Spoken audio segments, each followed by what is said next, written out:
Car కొనుక్కునే విషయంలో, car select చేసుకునే విషయంలో మిమ్మల్ని చాలామంది దారుణంగా వాడేసుకుంటున్నారు. మీ ఫీలింగ్స్‌తో ఆడేసుకుంటున్నారండి. అర్థం కాలేదు కదా! మనకి ఏ కారు కావాలి అనేది మనకంటే కూడా ఆ కారు వాళ్ళు కార్లు అమ్ముకునే వాళ్ళు ఉన్నారు కదా! కంపెనీలు వాళ్ళు డిసైడ్ చేసేస్తున్నారు. ఇది సోషల్ మీడియా గానీ, చాలా యాడ్‌లేస్తున్నారు కదండీ! ఆటోమేటిక్‌గా దానికే ఫిక్స్ అయిపోతున్నాం. ఆ పిచ్చిలో పడిపోతున్నాం. సరే, ఇప్పుడు ఇదెందుకు చెప్తున్నాను అంటే, నా కారు బాగా పాతదైపోయిందండి. 7, 8 ఏళ్ళు దాటిపోయింది.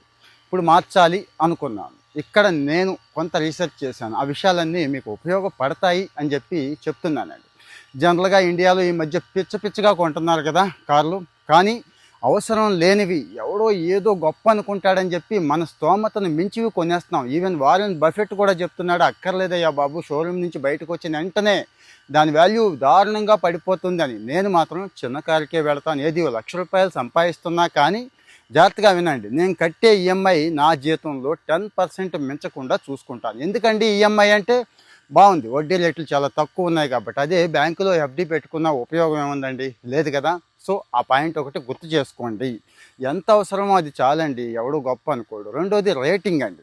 Rating means security rating, crash test అంటాం. ఆ రేటింగ్ చూడండి.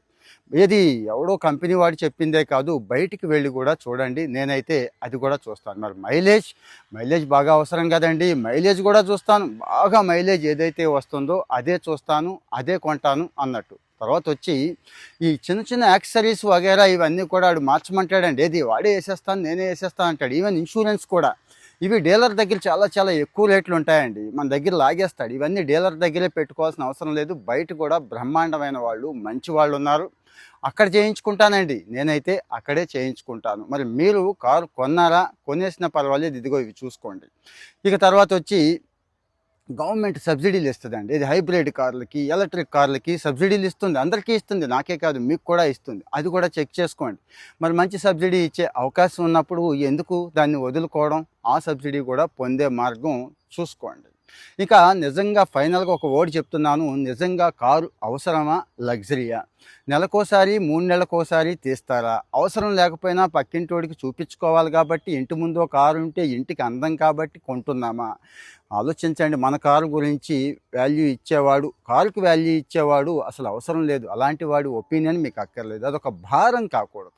నేనైతే అబ్జర్వ్ చేశాను, చాలామందికి కార్ అనేది ఒక ఏనుగు లాంటిదే. దాన్ని వాడే తక్కువ, దానికి పెట్టేది ఎక్కువ. అంటే ఏది ఈఎంఐల రూపంలో, ఇంకో రూపంలో. పాపం జీవితకాలం దానికి ఊడిగం చేయడం ఏంటండి? ఆలోచించండి ఒకసారి. మరి ఇవన్నీ చెక్ చేసుకోండి. కామెంట్లో మీ ఒపీనియన్ చెప్పండి. Thank you.